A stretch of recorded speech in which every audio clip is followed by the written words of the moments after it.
Think about Christ for a moment. He endured betrayal from those closest to him, faced lies spoken directly to his face, and suffered public humiliation. Yet through it all, something remarkable happened. He never lost his composure. He never lashed out in fury. Why? The answer is simpler than you might think. Inner tranquility wasn't something he struggled to maintain or desperately clung to. It was woven into the very fabric of his being. And here's the incredible truth. That same unshakable calm is available to you right now. I'm so grateful you're here with me today. Before we dive deeper into this journey, if this message resonates with your heart, I'd love for you to hit that subscribe button, give this video a thumbs up, and drop a comment below sharing your thoughts. Your engagement helps spread this message to others who need it. Let me share something that might shift your entire perspective. That sense of calm you carry within you isn't just a pleasant emotion that makes life easier. It's actually a shield. You see, spiritual opposition doesn't always come after your finances or your physical health. Sometimes the target is much more subtle and far more effective. The goal is simply to trigger you, to get a reaction. Because here's what happens the instant you lose your inner calm. Your clarity vanishes. Your focus scatters. Your ability to see situations clearly disappears. That's precisely why tranquility isn't merely a nice feeling to have. It's protective armor for your soul. Scripture tells us in Philippians that God's peace will stand guard over our hearts and minds when we're connected to Christ. Notice that word, guard. Peace actively protects you. But here's the condition. You have to remain within its boundaries. When someone deliberately tries to push your buttons, what's really happening? They're testing your spiritual defense mechanisms. Each time you choose calm over confrontation, each time you resist the urge to fire back, you're making a powerful declaration. You're saying that what lives inside your soul matters more than winning an argument. So when you feel that familiar heat of anger beginning to rise, pause and recognize what's truly at stake. This moment isn't really about them at all. It's about safeguarding the precious gift God has placed within you. Now let's talk about something we've all experienced. Being offended. Here's what most people don't realize. When someone offends you, it's rarely accidental. There's a strategic element at work behind the scenes. Since your peace can't be stolen directly from you, the strategy becomes baiting you into voluntarily surrendering it. Jesus himself acknowledged this reality in Luke's Gospel, when he said that offenses will inevitably come. Notice what he didn't say. He didn't promise you could avoid ever feeling offended. Instead, he showed us we could avoid living in a constant state of offense. Being offended operates like a trap designed to keep you imprisoned. It makes you replay that painful moment endlessly in your mind. You rehearse what was said. You relive how it felt. And with each mental replay, you sink deeper into that emotional quicksand. The more mental energy you invest in the offense, the more power it gains over your life. Now, here's something crucial to understand about forgiveness. It's not about pretending the hurt never happened or minimizing what was done to you. Forgiveness is about refusing to let that hurt become your master. You release it not because the other person deserved mercy, but because you deserve freedom. As long as you clutch that offense tightly, you remain chained to the very person who wounded you. And genuine peace cannot coexist with unresolved offense. One must go for the other to flourish. The culture around us constantly sends a message. Speak up, fight back, prove you're right.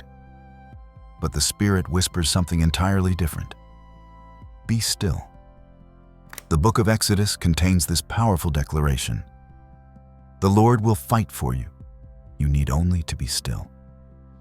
That's not passivity. That's profound wisdom. Being still doesn't mean becoming silent or passive. It means surrendering control. When you deliberately choose peace instead of reacting, you're sending a message to heaven. You're saying that you trust God to handle what you cannot. Some battles in life are actually won through restraint rather than retaliation. Look at how Jesus responded when false accusations were hurled at him. He didn't defend himself with anger or lengthy arguments. He responded with peace. Why? Because he understood that his silence communicated far more than any words could have. Choosing stillness doesn't prove you're weak or powerless. It actually proves you're under divine protection. When you stop struggling to control every outcome, something beautiful happens. You start witnessing God fight on your behalf. Let's examine where much of our anger truly originates. Most anger doesn't actually stem from pain, although it might feel that way. It comes from pride. Pride operates by whispering subtle thoughts into your mind. It says things like, "They shouldn't have spoken to me that way. They owe me respect. Don't they know who I am?" Before you even realize what's happening, your ego has hijacked your emotions and is now steering your reactions. But James reminds us that God actively resists the proud while extending grace to the humble. True humility isn't about thinking you're worthless or insignificant. It's about thinking like Christ thought. When pride dies, peace comes alive. You stop needing to emerge victorious from every disagreement. You stop requiring everyone to understand and validate your perspective. Peace floods in when you care more about the condition of your spirit than about maintaining your image. Sometimes, the most powerful response you can give is absolute silence. Just smile, release it, and walk away with the knowledge that God witnessed everything that happened. Consider this powerful example. Peter actually walked on water, defying natural law, until he made one critical mistake. He shifted his gaze from Christ to the storm around him. This is precisely what happens to your peace when you shift your focus from God to people. Your inner calm begins to sink beneath the waves. Isaiah captures this beautifully when he says that God will keep in perfect peace all who trust in him, all whose thoughts remain fixed on him. Peace fades the moment your attention drifts away from its source. Because when you stare at what wounded you, you forget who has the power to heal you. You cannot control how others choose to act toward you. That's beyond your power. But you absolutely can control where you direct your attention. So when anger begins bubbling up inside you, don't react immediately. Redirect. Turn your gaze back toward God. He functions as the anchor that keeps your heart steady when emotions threaten to capsize you. When your focus stays locked on Him, your peace becomes untouchable and your spirit remains undisturbed. Here's something profound. Sometimes the most powerful sermon you'll ever preach won't involve a single word. It will be preached through your peace. The world expects you to retaliate, to break down, to lose control when provoked. But when you remain calm in the middle of chaos, people notice. They can't help but notice. Your peace speaks volumes that your defense never could. The Beatitudes tell us that peacemakers are blessed and will be called children of God. This means peace isn't merely an internal feeling you experience. It's something that reveals whose you are. Every time you respond with grace under pressure, you remind the watching world that your spirit isn't controlled by emotions. It's governed by God. And that quiet strength is what distinguishes you from the crowd. The fundamental truth is this: peace isn't something you passively wait to arrive in your life. It's something you actively guard and protect. You don't discover it in a perfectly quiet room or on an ideal day when everything goes right. You build it in the middle of chaos. You construct it when you choose stillness over reaction, when you choose surrender over control. So the next time someone attempts to steal your calm, ask yourself this penetrating question: is this situation worth sacrificing my peace? Or am I voluntarily handing over what God entrusted to me?